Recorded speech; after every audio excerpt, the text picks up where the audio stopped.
Thanks for watching. Don't forget to like, comment, share and subscribe to Alhamdulillahi Rabbil Alameen. Wassalatu wassalamu ala sayyidil mursaleen wa ala alihi wa sahbihi ajma'in. Amma ba'd. محترم سامعین کرام، آج آنے والی رات چاند رات شب عید کہلاتی ہے۔ اس رات میں عبادت کی بڑی فضیلت وارد ہوئی ہے۔ اس رات میں اللہ رب العزت کی جانب سے اپنے بندوں کو انعام و اکرام سے نوازا جاتا ہے۔ پورے مہینے کی جانے والی عبادتوں کی مشقتوں اور مجاہدوں کا بہترین صلہ دیا جاتا ہے۔ اس لیے اس رات کو لیلۃ الجائزہ انعام کی رات سے موسوم کیا گیا ہے۔ نبی اکرم صلی اللہ علیہ وسلم کا ارشاد ہے، من قام لیلۃ العیدین محتسبا للہ لم یمت قلبہ یوم تموت القلوب،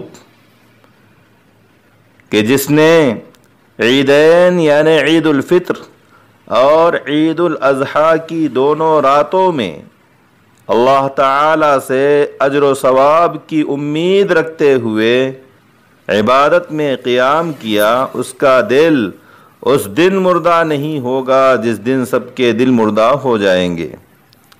یعنی قیامت کے ہولناک، خوفناک، دہشتناک دن میں جب ہر طرف ڈر و خوف، گھبراہٹ و بے چینی پھیلی ہوگی، لوگ بدحواس ہوں گے، اس دن اللہ پاک اس کو نعمت و سعادت والی زندگی سے سرفراز فرمائیں گے۔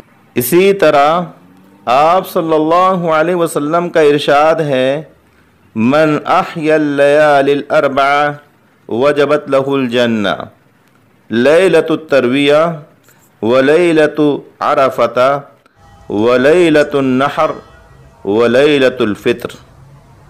جو شخص 8ویں ذی الحجہ کی رات، 9ویں ذی الحجہ کی رات، 10ویں ذی الحجہ کی رات اور عید الفطر کی رات، ان 4 راتوں میں عبادت کرے گا، اس کے لیے جنت واجب ہو جاتی ہے۔ حضرت عبداللہ ابن عمر سے موقوفاً مروی ہے کہ 5 راتوں میں دعا رد نہیں ہوتی۔ نمبر 1 شب جمعہ، نمبر 2 رجب کی پہلی شب، نمبر 3 شعبان کی 15ویں شب، اور دونوں عید الفطر اور عید الاضحیٰ کی 2 راتوں میں۔ محترم سامعین کرام، احادیث مبارکہ سے معلوم ہوا کہ چاند رات کی بڑی فضیلت ہے۔ ہمیں چاہیے کہ اس رات کی فضیلتوں اور برکتوں کو حاصل کریں۔ لغو، فضول اور بےہودہ کاموں اور گناہوں کے کاموں سے اپنے آپ کو بالخصوص اس رات میں بچائے۔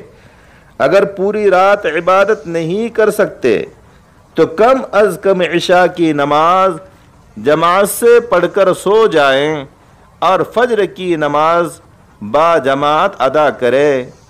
اگر اتنا بھی کر لیا گیا تب بھی اس رات کی فضیلت و برکت سے محرومی نہیں ہوگی۔